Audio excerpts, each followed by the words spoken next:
Oh ho ho tout le monde et bienvenue dans cette vidéo des top 2024. J'ai sorti juste avant la vidéo des flops. Vous pouvez commencer par la vidéo des tops ou aller voir la vidéo des flops avant si vous préférez. Peut-être que j'y ferai référence, je ne sais pas encore. Mais bon, peu importe, aujourd'hui nous sommes donc dans la vidéo des tops. Enfin dans cette vidéo puisqu'aujourd'hui il y a aussi les flops. Bref, dans cette vidéo nous sommes sur les tops 2024 qui sortent le jour de Noël. Et j'enlève ça parce qu'il fait extrêmement chaud là-dedans. J'espère que vous passez de bonnes fêtes de fin d'année. Si vous me regardez après Noël, jour de l'an, peu importe, je vous souhaite joyeux anniversaire, bonne année, joyeux Noël et tout ce qui s'ensuit. Bref, tout ça pour dire que nous sommes dans la vidéo des top 2024. Alors en 2024, ça a été quand même une grande année. Une longue année, honnêtement, une année très fatigante. J'ai très mal démarré l'année. 2023 était un petit peu épuisante. Ça a été une année de bouleversement pour moi en 2024. J'étais fatigué en début d'année, j'ai changé de travail en février et ça a été une année compliquée, mais il y a eu plein de bonnes choses. Notamment, je pense que le point d'orgue aura été le financement de Traveler. Et le financement de Traveler qui s'est très bien passé. Il y a eu beaucoup de belles choses. J'ai fait énormément de très belles rencontres. Des projets qui se sont multipliés, des collaborations sur d'autres chaînes, etc. Toujours aussi agréable de travailler avec d'autres personnes. Ça m'a fait réaliser aussi que j'aurais bien aimé avoir d'autres gens pour faire le bazar d'Ectelion, qui ne se serait évidemment pas appelé comme ça dans ce cas-là. Mais c'est quand même cool de travailler avec d'autres gens et de discuter avec plein de monde. Et puis bien sûr la chaîne a explosé en termes d'abonnés, ça c'est très chouette. J'aimerais quand même un jour dépasser le 1000 abonnés, non pas pour activer la monétisation, mais juste ça fait plaisir de voir que vous êtes de plus en plus nombreux et nombreuses à me regarder, à m'écouter, à vouloir me poser des questions, à venir sur le Discord, et etc. Et c'est toujours tellement chouette. Donc nous sommes aujourd'hui dans la vidéo des tops. Ça c'était petit top personnel que je vous ai fait là. On va discuter de pas mal de choses et risque d'être un petit peu longue cette vidéo parce qu'évidemment je peux jamais m'arrêter au simple fait de faire un top normal comme tout le monde. Il faut toujours que je fasse les choses en grand, voilà. Et je vais déjà commencer un peu comme la vidéo des flops où je commence pas par le flop. Là je vais pas commencer par un vrai top, un jeu en particulier. On va plutôt parler d'un éditeur. Un éditeur qui m'a beaucoup... Alors je l'ai découvert en 2023, enfin j'ai découvert. Je me suis intéressé à ces produits en 2023 et c'est un éditeur qui a marqué mon année 2024. Il va s'agir de Trollord Games. Trollord Games, c'est un éditeur américain qui édite notamment pour la majorité du monde. Ça sonne avec Castles and Crusades. Donc Trollord Games, c'est ce logo-là. Si jamais... Oula! Si jamais vous ne les avez pas vus, je suis là, caméra, ne sois pas perdu, coucou, je suis là. Donc Trollord Games, donc Castle and Crusade.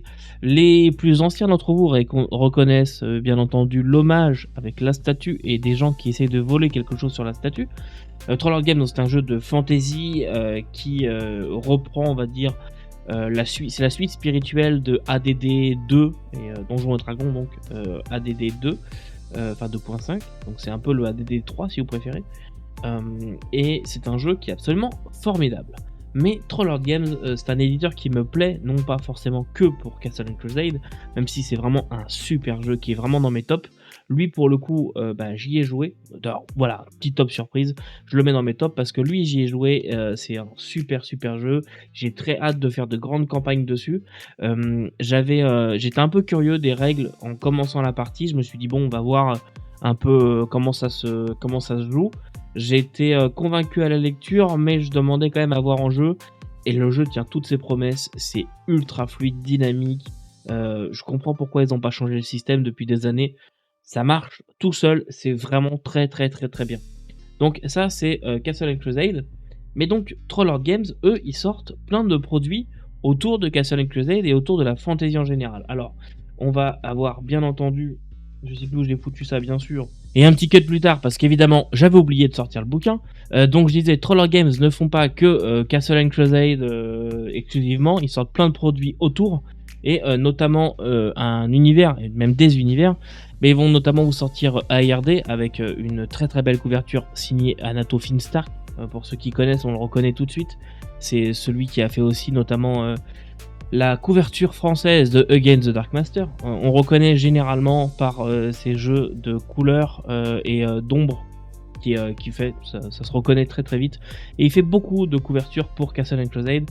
Et donc, ils sortent des univers qui sont, pour celui-là, est un univers très très très bien, très dense. Il y a beaucoup de choses.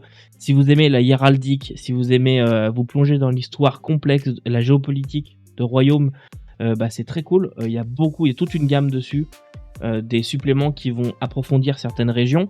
Et moi, ce que j'aime bien, alors c'est tout bête, hein, mais c'est un univers dans lequel il y a eu un grand méchant pavot qui est arrivé, qui a plongé tout le monde dans le désarroi, et les empires se sont écroulés, etc. Et en fait, on commence, quand on joue, on est après la défaite de ce grand méchant, et donc les populations commencent à reprendre le dessus, les empires à se reconstruire, les royaumes à se refaire.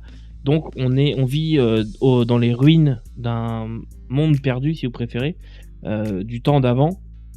Et donc il y a plein de mystères, plein de secrets à découvrir, des reliques, voilà. Parfait pour des aventures style Donjons et Dragons, bien entendu. Donc ça, évidemment, ça marche très bien avec Castle and Crusade, mais ça marche avec toute autre chose. Ils vont sortir aussi des campagnes, de très très belles campagnes comme celle-là, Undying War. Celle-là, on a fait une session dedans. Malheureusement, le groupe n'a pas tenu. Le dieu des calendriers n'a pas été avec nous. Je l'ai commencé, celle-là. Campagne qui est un peu exigeante en termes de préparation. Il y a beaucoup de PNJ, beaucoup de choses à voir. Mais j'aime énormément la façon dont c'est écrit. J'aime ce qui m'est présenté. Il y a beaucoup d'aide pour le MJ. On vous donne plein d'indices sur des choses qui ne sont pas importantes dans la campagne, mais qui pourraient se passer. Des PNJ qui ont des secrets, qui ont du corps. Voilà, ils ne servent pas juste de prétexte à la campagne. Ils ont beaucoup de choses à dire, à raconter. C'est très bien. Et puis, ce que j'aime bien, c'est ce côté un peu old school aussi de la région vie. On a une campagne qui va prendre le soin de nous présenter certains PNJ, monstres qui sont là dans la région, des monstres très puissants. Je pense notamment à un des monstres au tout début de la campagne, qui est vraiment extrêmement puissant. Les personnages n'ont quasiment aucune chance, même aucune chance de la battre. Mais il est là, il fait sa vie. Si les joueurs tombent dessus, il va pas leur sauter dessus pour les bouffer, forcément. Mais si jamais il l'attaque, il va se défendre. Puis votre groupe va très certainement y passer. En tout cas, ils vont devoir fuir, mais il y aura peut-être très certainement des victimes. Mais il a des informations, il est capable de marchander. Il peut donner des informations utiles pour très très loin plus tard dans la campagne. Juste parce que, voilà, lui il vient d'un endroit qui sera utilisé plus tard dans la campagne. Donc il peut donner des informations là-dessus. Donc ça, c'est Undying War. C'est une compilation de modules d'aventure. Puisque chez Trollord Games, ils sortent des modules d'aventure un peu à l'ancienne. C'est-à-dire des modules par exemple A1, A2, A3, A4, AB, A5. Et pour Undying War, ils ont assemblé le tout. Je sais plus c'est quel numéro, je sais même pas si c'est pas A d'ailleurs. Et ils ont assemblé le tout, ils ont refait du lien entre les aventures, ils ont rajouté 2-3 petites choses, et ça fait donc une campagne. Et puis ils vont sortir aussi, pour finir là-dessus, ils vont sortir des petites aides pour les MJ, pour inventer des choses. Ils vont vous sortir par exemple un guide sur les plantes, la nature, les minerais, etc. Ce qu'on pourra en faire. Par exemple, si vous vous intéressez à l'alchimie, ou à la pharmacologie, telle plante pourrait donner tel genre de médicament, tel poison, tel truc. Et donc ils vont sortir un guide comme ça sur la nature. Ou alors ils vont sortir aussi ces deux petites choses-là, Engineering Dungeons et Engineering Castles. Alors d'ailleurs, un point fort sur cette couverture, je l'aime vraiment beaucoup. Le squelette qui s'est fait prendre par le donjon et qui fait comme une mise en garde des aventuriers. J'aime vraiment beaucoup. Et c'est vraiment tout fin. C'est tout fin, couverture souple, noir et blanc. D'ailleurs, chez Trollord Games, ils sortent beaucoup de contenu vraiment old school comme ça, noir et blanc. Moi j'aime bien, je sais que ça peut pas plaire à tout le monde. Et puis sinon, pour les bouquins couverture dure comme ça, ou même le livre de base, vous avez de la couleur dedans, il n'y a pas de problème avec ça. Donc je disais, ils sortent des petits modules qui sont très bien faits. C'est un peu l'équivalent pour ceux qui connaissent ce que fait par exemple John Grumpf avec Cœur Vaillant, ou les tables aléatoires qui sortent. et bah, ils font un peu la même chose. Donc par exemple pour Engineering Castles, et bah, ils vont vraiment vous apprendre et vous aider à concevoir des châteaux qui ont du sens.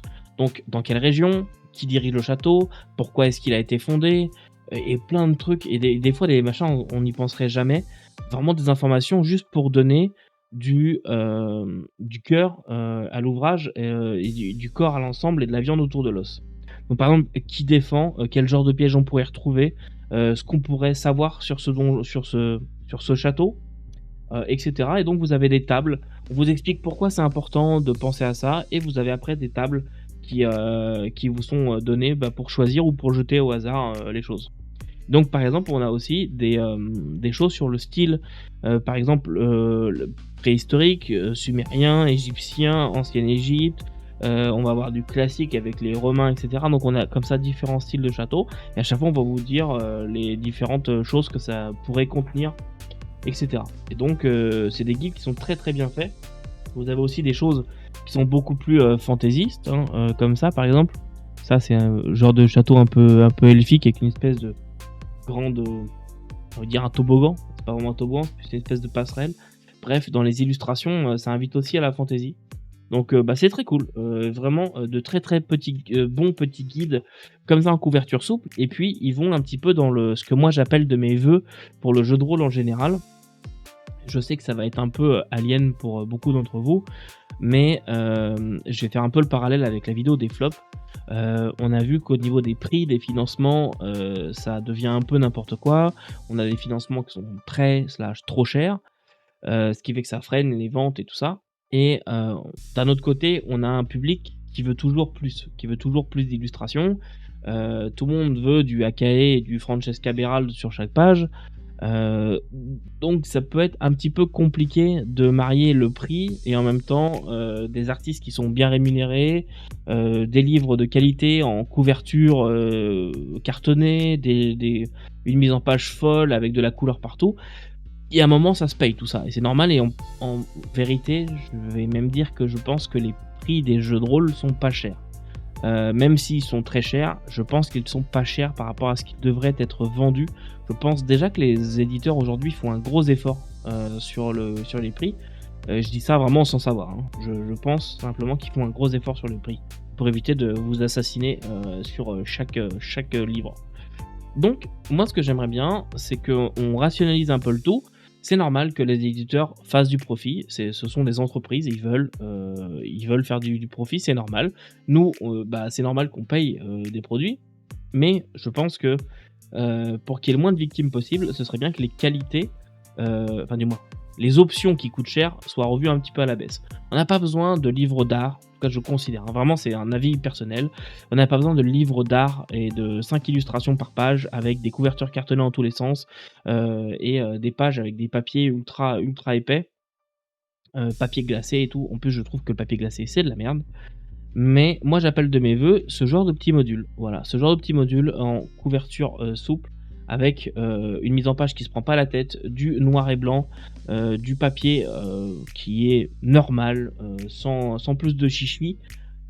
Un truc simple. Vous voyez ce module là, il y a des aventures qui sont comme ça, et ça c'est 12$. Et en sachant que Trollord Games c'est déjà un éditeur qui est cher.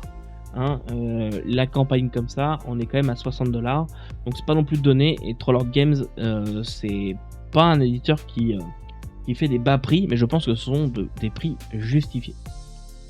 Voilà donc pour ce premier top un petit peu hors série qui a déjà duré beaucoup trop longtemps, mais Trollord Games avec la gamme et les gammes autour de Castles and Crusade, mais l'éditeur en général qui font de très très très très beaux produits et très très bons surtout. Voilà, et d'ailleurs j'attends dans les semaines à venir la livraison de la nouvelle version de Castle and Crusade Reforge qui sort de l'OGL. Et ça c'est très cool. Donc voilà, j'en finis avec ça et je vous présenterai bien entendu plus en détail Castles and Crusade. Maintenant, donc sur la dernière match du podium de ce top 5, nous allons retrouver une campagne. Une campagne pour Pulp Cthulhu, le serpent à deux têtes, Two-Headed Serpent chez Edge, donc pour Chaosium en VO, chez Edge en VF, pour Pulp Cthulhu. Alors Pulp Cthulhu, j'aime pas. Voilà, au moins c'est dit, c'est fait. Je ne suis vraiment pas fan de ce système de règles, mais par contre, les campagnes qui sortent, j'aime vraiment beaucoup. Il y a Call Fire Within, je crois que c'est ça le nom de la campagne, l'autre campagne qui est sortie pour Pulp Cthulhu, que j'aime bien, mais je préfère celle-là, le serpent à deux têtes. Je la trouve très très très bonne, très dans l'ambiance. Au niveau de la maquette, on est sur une maquette Chaosium assez classique. Il n'y a pas grand chose à dire là-dessus. Les illustrations sont bonnes, mais pas sensationnelles non plus. Mais le livre se lit très bien. J'aime beaucoup la façon dont c'est écrit, la façon dont c'est traduit d'ailleurs. Bon point à Edge, je trouve que c'est bien traduit, mais c'est vraiment bien écrit. J'ai eu l'occasion de lire la deuxième en anglais. Je pense que c'est à peu près le même ton sur les deux. C'est bien écrit, c'est bien traduit, c'est beau. Et le gros point fort pour moi, c'est la façon dont l'aventure a été conçue, pensée et playtestée. Alors pourquoi est-ce que je dis ça? Eh bien, on retrouve à plusieurs endroits dans le bouquin des notes de playtest en disant voilà, nous on l'a fait jouer à 3 groupes, de mémoire c'est 3 groupes, et à chaque endroit ils vont vous dire nous, le groupe 1 a décidé de faire ça, le groupe 2 a décidé de faire ci, et le groupe 3 a fait ça. Et on a comme ça différentes options qui sont proposées et on voit que les auteurs ont pris ces retours de partie pour adapter l'aventure et faire en sorte qu'elle ne soit pas strictement linéaire. Il y a plein d'endroits dans l'aventure où vous allez pouvoir choisir librement, enfin les joueurs vont choisir librement où ils veulent aller, ce qu'ils veulent faire. Et on est guidé, on ne se sent pas obligé d'aller dans un endroit où de se dire mince, il faut que je rajoute du liant. Parce que oui, ils peuvent aller là, c'est logique qu'ils aillent là, mais l'aventure n'a jamais pris en compte le fait qu'ils pourraient aller là maintenant. Comme ça m'est arrivé par exemple sur Traveler, avec les joueurs qui voulaient absolument aller sur Bexworld, mais moi à ce moment-là, la campagne, je ne pouvais pas aller sur Bexworld, d'un point de vue narratif de la campagne, donc j'ai dû tricher, j'ai dû modifier un petit peu la campagne, les événements, pour être capable de faire en sorte qu'elle se déroule correctement. Mais avec cette campagne-là, il n'y a pas ça. On a vraiment l'impression que la campagne a été réfléchie pour que les joueurs ne puissent faire ce qu'ils veulent, dans la limite du raisonnable, mais qu'ils puissent faire vraiment ce qu'ils veulent, entière liberté dans l'ordre d'exécution des chapitres. Mais c'est bien fait et le MJ ne se sent pas perdu. Quelqu'un qui commence le jeu de rôle, qui a peut-être fait une petite campagne auparavant, qui aimerait se lancer là-dedans, je vois pas de problème à ça. C'est bien fait, il y a juste vraiment le tout début où je comprenais pas trop ce qu'on attendait de moi. Le tout début de la campagne où j'étais quand même un peu perdu. Ça arrive souvent dans les débuts de campagne, on sait pas trop comment démarrer ça. Mais sinon c'est très très bien. Donc Two-Headed Serpent, le serpent à deux têtes, pour Pulp Cthulhu. Moi je le jouerai avec un autre système par contre. Voilà.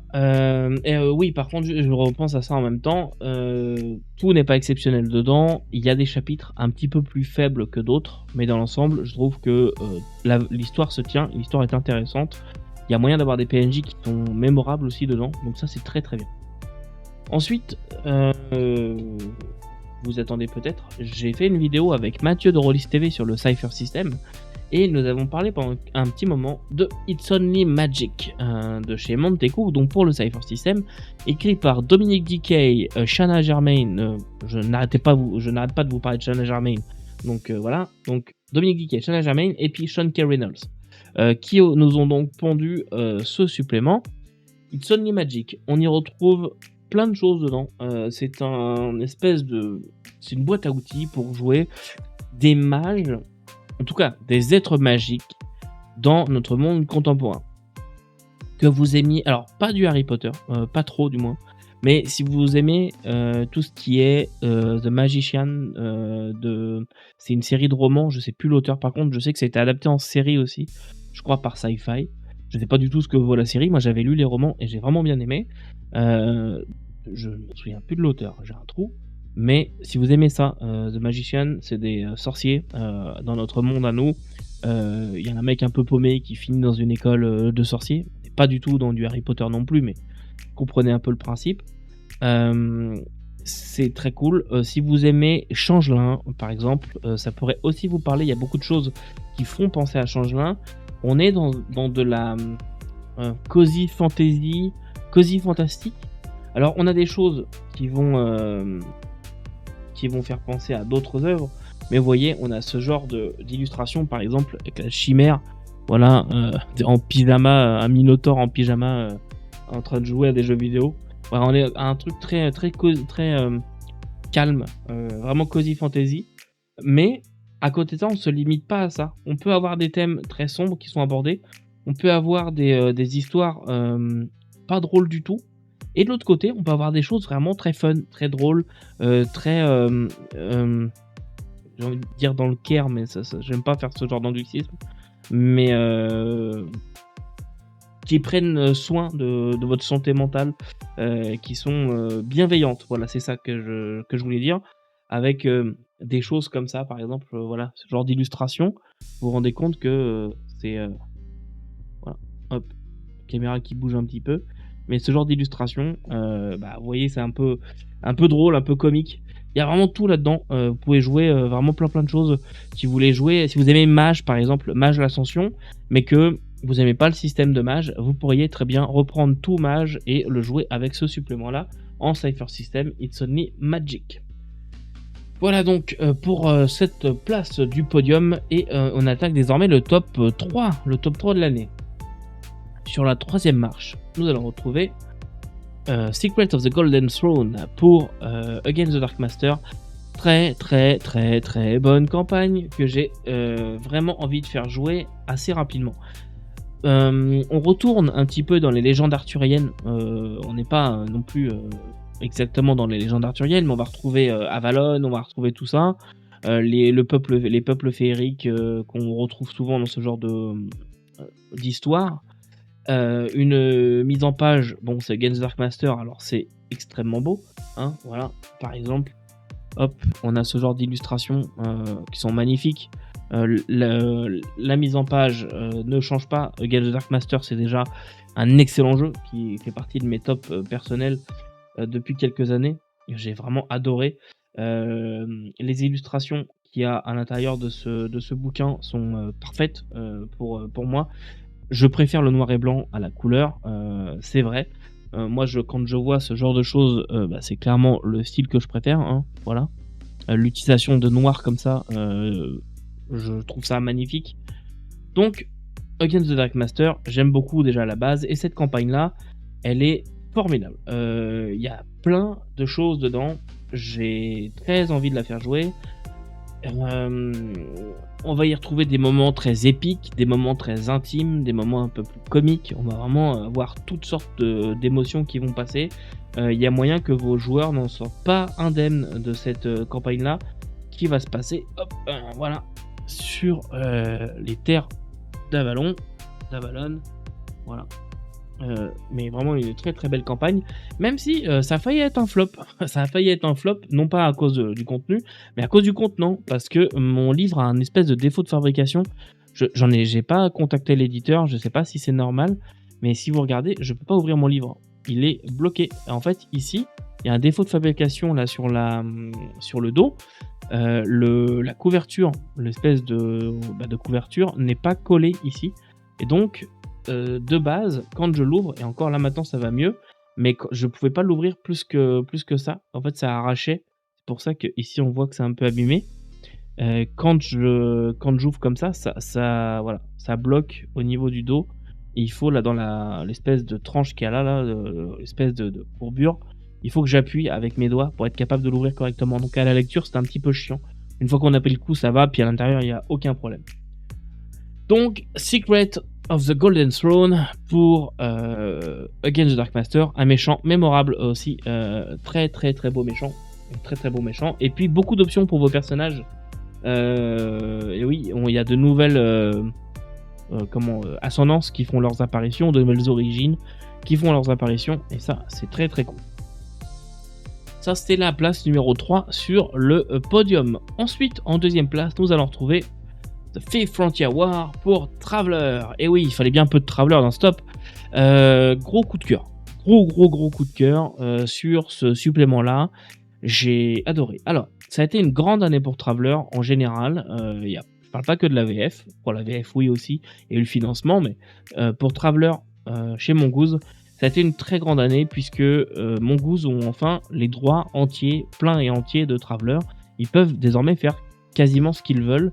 Ils travaillent avec Mark Miller pour l'univers, pour prendre soin de son bébé. Il leur a confié les clés et voilà, maintenant ils sont maîtres à bord et ça leur permet enfin de se libérer un petit peu de la cage dans laquelle ils étaient prisonniers, puisque les aventures qui se passaient chez Mongoose et tout étaient toujours dans la même temporalité. On savait déjà ce qui se passait un petit peu après, il y a eu différentes éditions de Traveller dans le passé, et que ces éditions exploraient différentes temporalités.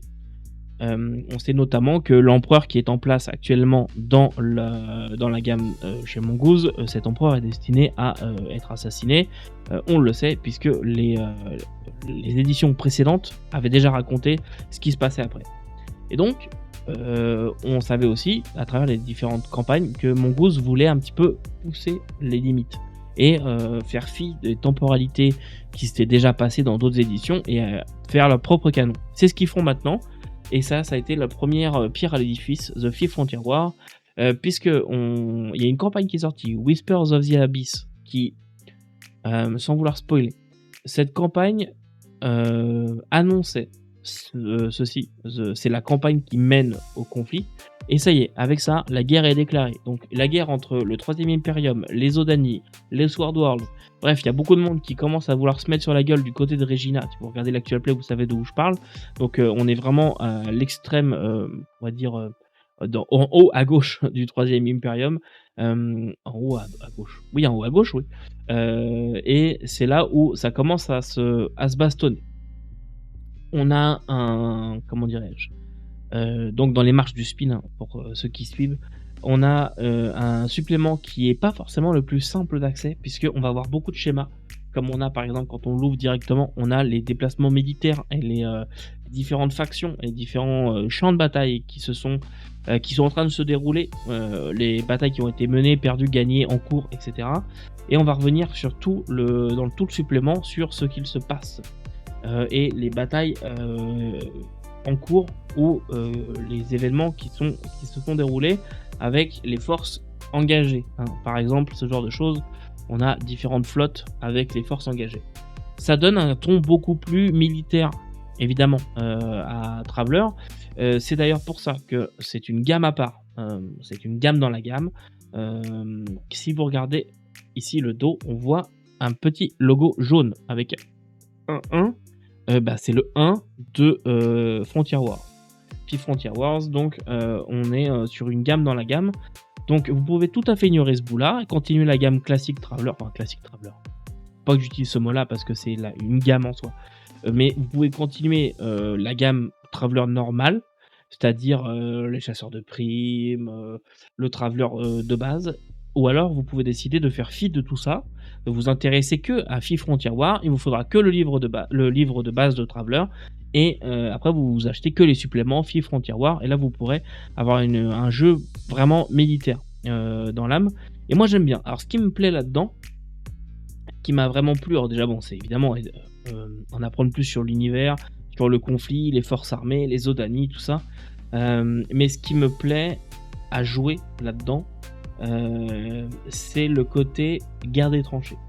Alors j'aime pas trop, comment dirais-je, jouer à la guerre en général.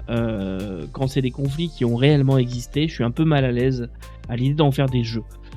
C'est pour ça par exemple que si je reprends l'exemple de 14-18 pour les tranchées, j'ai du mal à jouer à des jeux vidéo qui se passent durant cette période-là et qui nous mettent dans le rôle de soldats dans les tranchées, puisque c'est un amusement et j'ai l'impression de m'amuser là où des gens ont souffert. C'est peut-être un peu fucké ce que je raconte là pour la plupart d'entre vous, mais je suis un peu mal à l'aise à l'idée de jouer à la guerre, parce que c'est quand même un événement terrible, un événement dramatique, et beaucoup de gens en ont souffert, et ça me met un peu mal à l'aise. Mais quand c'est un cadre tout à fait fantaisiste, fantastique et autres, ça me dérange moins, parce que on peut ne pas s'amuser là où d'autres ont souffert, c'est ça le truc. Et J'aime bien quand même cette idée de guerre des tranchées, de guerre sale, machin. C'est des termes, qui me parlent, dans lesquels je peux inventer pas mal, d'histoires, dans lesquelles je me retrouve bien, dans ce genre de trucs. Et il y a notamment une planète, dans le secteur Lente, sur la planète Lente, je me souviens plus, hem, où il y a vraiment des tranchées qui sont en cours. Je sais pas si vous voyez le film un peu pourri, Star Wars, Solo, Star Wars Story, qui était sorti. À un moment, il y a un peu un champ de bataille, de mémoire, j'ai vu le film une fois, ça fait quelques années, quand Han Solo rencontre Chewbacca dans son espèce de prison là, et bien, il y a un peu, on voit un espèce de champ de bataille comme ça, un peu tranché, un peu, voilà, genre la tranchée du futur. Et j'aime bien le visuel que ça a, donc j'aimerais bien faire jouer ce genre de choses. Ça m'inspire pas mal, Fif Frontier War pour ça. Et pour un autre aspect aussi, tout ce qui est aspect renseignement, espionnage, mission d'espionnage en territoire ennemi. J'aime beaucoup en termes de science-fiction, tout ce qui est roman, de SF militaire. Par exemple, Le vieil homme et la guerre de John Scalzi, ou je sais pas moi, Starship Troopers ou ce genre de trucs. Bon, pas le côté fasciste, mais j'aime bien le type d'histoire qu'on peut raconter. Notamment un auteur que je vous conseille si vous lisez en anglais, parce qu'il n'y a pas beaucoup de choses de lui qui ont été traduites en français, mais c'est Neil Asher. Neil Asher, j'aime beaucoup ce qu'il écrit. Donc voilà, c'est ce genre d'histoire que j'aime bien raconter et que j'aime bien lire, donc je pourrais, avec Fif Frontier War, raconter tout ça. Donc ça, c'est la deuxième marche du podium. Passons à la première, au vainqueur de l'année, celui qui m'a le plus plu, on va dire, le plus marqué. Eh bien, il va s'agir de Changelin. Changelin, édition 20e anniversaire. Changelin le songe, Changelin The Dreaming, Changeling The Dreaming, pardon, et que je vous ai montré à l'envers d'ailleurs, hein, l'endroit c'est ça. Voilà. Avec cette magnifique couverture cuivrée VF. J'ai cédé. Alors, là on est encore sur un cas de t'aurais dû le prendre en VO, mais tu l'as pris en VF. Pourquoi? Comment? Eh ben, tout simplement parce que, encore une fois, les joueurs avec qui je veux jouer à ça, il y en a au moins 2 dans l'histoire qui sont 100% francophones. Et j'aurais été gêné de leur proposer de jouer à Changelin avec des termes anglophones, ça m'aurait un petit peu dérangé. Donc c'est pour ça que j'ai craqué pour la VF. Et en plus, il y avait la couverture en cuivre. Je ne l'ai pas précommandé parce qu'à ce moment-là, moi je l'avais déjà lu en VO, mais pas. Je l'avais survolé en VO. Je ne m'étais pas attardé plus que ça. Je connaissais déjà depuis plusieurs années Changelin, mais j'avais un peu survolé le bouquin en VO. Et j'ai eu l'occasion de racheter le pledge de quelqu'un de la VF. Ce quelqu'un avait backé l'édition collector, c'est pour ça que j'ai la collector. Je l'ai acheté pour vraiment pas très cher, j'en suis très content. Il est magnifique ce bouquin. C'est un des seuls bouquins que je conserve dans son petit papier bulle, que la personne me l'a envoyé dedans et je le garde dans son papier bulle. Très beau bouquin, très bien traduit, et c'est Changelin. Je sais pas comment je vais faire pour vous expliquer ça. Il faut que je vous parle de Changelin parce qu'il faut que je vous fasse une vidéo, un lison sur une série de romans, le Toy Box, voilà, une série de romans Changelin. On va d'abord faire le premier qui s'appelle le Toy Box, mais Changelin, j'ai juste envie de faire voilà, et on reste comme ça. C'est tellement beau, c'est triste, c'est sombre, c'est magnifique, c'est rigolo, c'est tout. C'est une leçon d'écriture, une leçon de vie sur plein de choses. Parlons déjà du bouquin. Le bouquin est de très bonne qualité, il y a de très jolies illustrations que beaucoup, je pense, d'entre vous ne vont pas aimer. On a par exemple là une très belle carte du nord des États-Unis, enfin des États-Unis, mais on a on a les royaumes qui sont découpés, les royaumes des Changelins. Une maquette qui ne fait pas dans le chichi, voilà, une maquette sobre, à la White Wolf, mais les illustrations, je sais pas si vous voyez, tout le monde n'aimera pas. Moi j'aime beaucoup le côté féerique, un peu comment dirais-je, onirique, qui s'en dégage. On a des choses un petit peu comme des vitraux. Hop, je vais vous montrer par exemple une illustration. Voilà. Par exemple ça, je trouve qu'il y a un côté très onirique, très étrange qui se dégage de tout ça. On voit ici. Voilà. Mais j'aime beaucoup. Alors, change-le. Mise au point, s'il vous plaît. Voilà. Change-la. On va jouer des créatures féeriques. Créatures féeriques qui sont passées dans notre monde. Ils viennent d'un autre royaume, à un autre plan d'existence. Une brèche est ouverte et des créatures féeriques sont passées dans notre monde et s'incarnent sous la forme d'humains. Donc on a des humains qui ne sont en fait mi-humains, mi-créatures féeriques. Ces créatures ont besoin d'une chose, de glamour. Le glamour, c'est, on va dire, l'énergie qui résulte du rêve des autres. Par exemple, vous avez 5 personnes au musée devant une toile d'un peintre et ces personnes sont devant cette toile en train de faire et ben les changelins vont se nourrir de l'énergie qui se dégage de ces gens, se nourrir en quelque sorte, hein, ils vont pas passer à table, mais ils vont comme être baignés dans cet émerveillement. Voilà, c'est la capacité de s'émerveiller. Ils vont baigner dans cet émerveillement et ils vont se nourrir de ça. A contrario, ils vont souffrir de la banalité.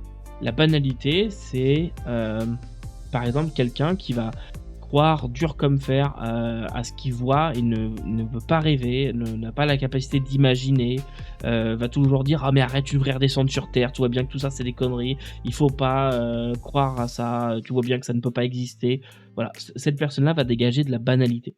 Et la banalité, c'est ce qui va écraser la nature du changelin. Et ce changelin donc va souffrir, à tel point que un changelin peut oublier qu'il en est un. Un changelin écrasé par la banalité va s'éteindre petit à petit, son étincelle féerique va en quelque sorte s'éteindre et il ne restera plus qu'une coquille vide, donc l'humain en question. Mais de l'autre côté, le changelin a besoin de sa partie humaine aussi, hein, donc c'est une question d'équilibre. Et c'est une merveilleuse leçon que nous donne ce jeu, que nous donne... c'est les larmes qui me viennent aux yeux. Mais je repense à des événements dans les bouquins et tout ça, mais c'est les bouquins, les romans que je vais vous présenter, ce sont des romans formidables. Ce jeu est magnifique. C'est une merveilleuse leçon sur l'acceptation de tout, de soi, en fait, de ce qu'on est.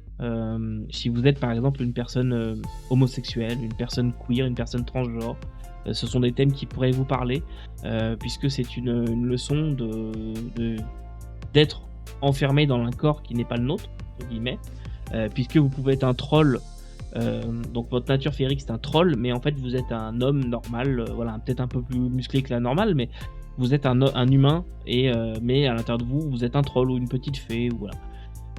Donc c'est s'accepter, accepter ce qu'on est, accepter ce que sont les autres aussi, puisque une chose que je trouve très bien dans Changelin, c'est qu'il y a un peu comme tout le temps chez White Wolf, il y a toujours un peu, vous voyez par exemple la Camarilla et le Sabbat, voilà, il y a toujours un peu les deux côtés d'une pièce, et c'est un peu la même chose dans Changelin, mais c'est un peu différent. Il y a les silly et les unsilly, c'est deux cours un petit peu qui ont des visions un petit peu opposées, mais les deux peuvent travailler ensemble sans trop de problèmes. Et des membres traditionnellement unsilly peuvent venir fréquenter la cour silly, par exemple.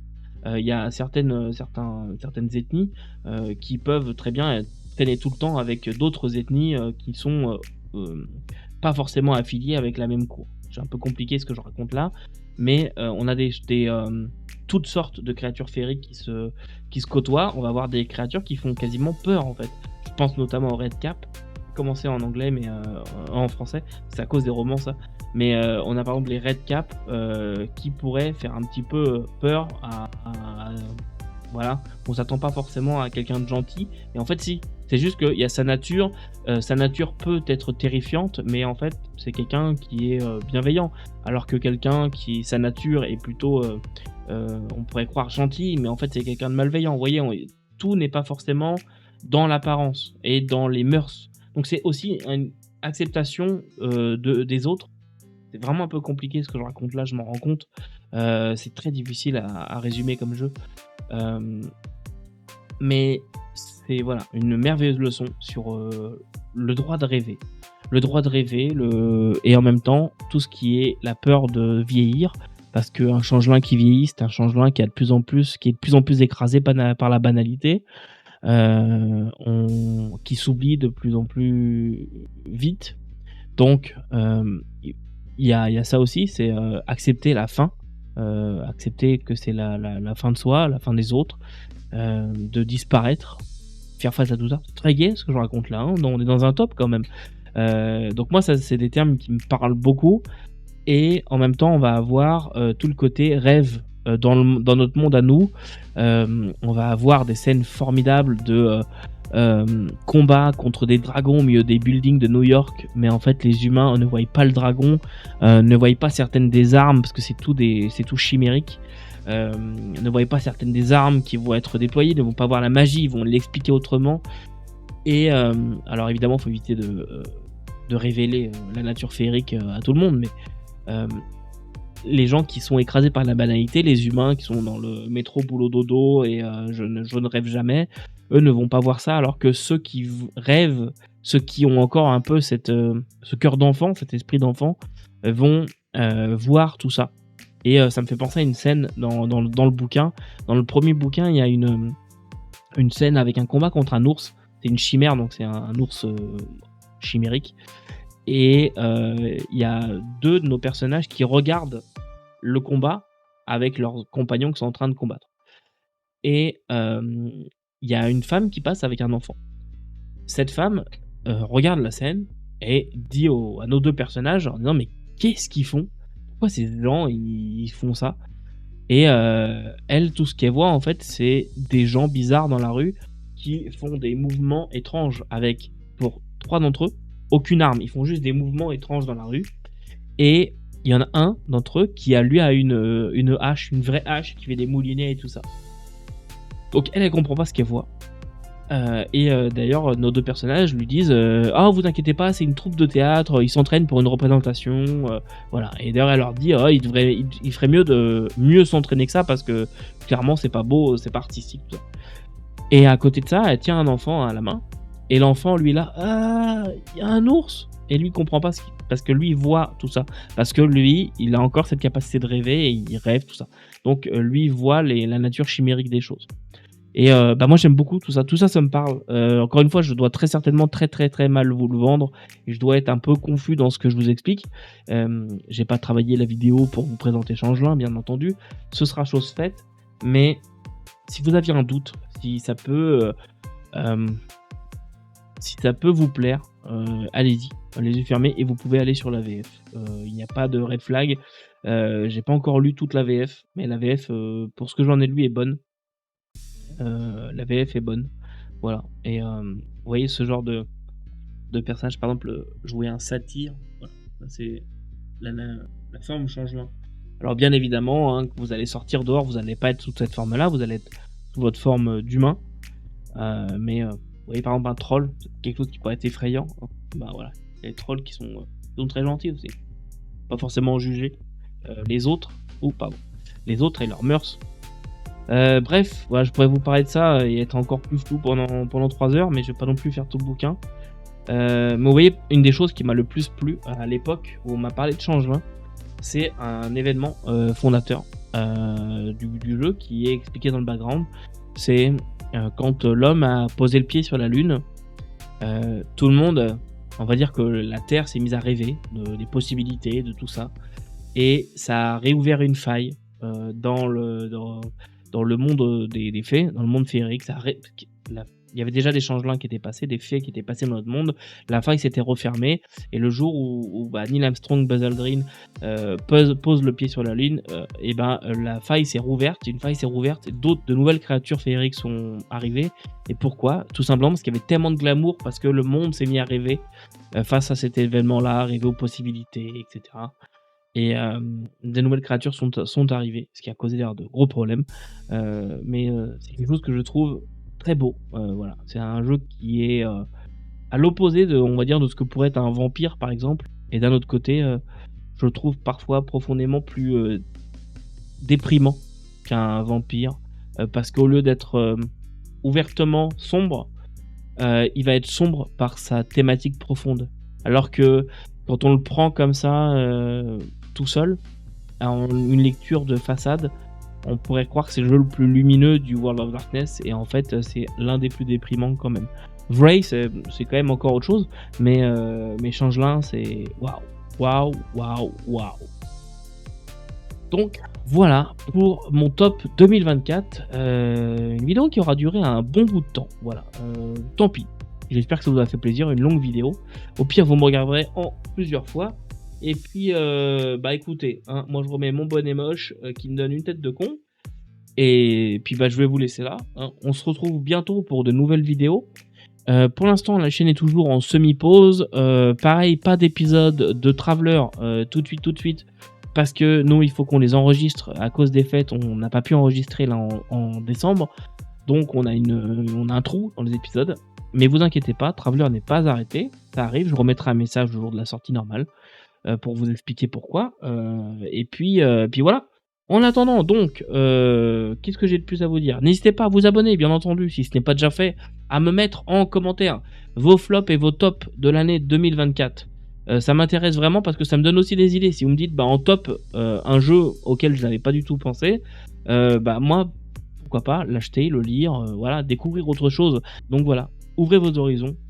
Découvrez d'autres jeux, faites-moi découvrir d'autres choses, mettez-moi en commentaire vos tops et vos flops de l'année 2024, sous les vidéos respectives, c'est encore mieux.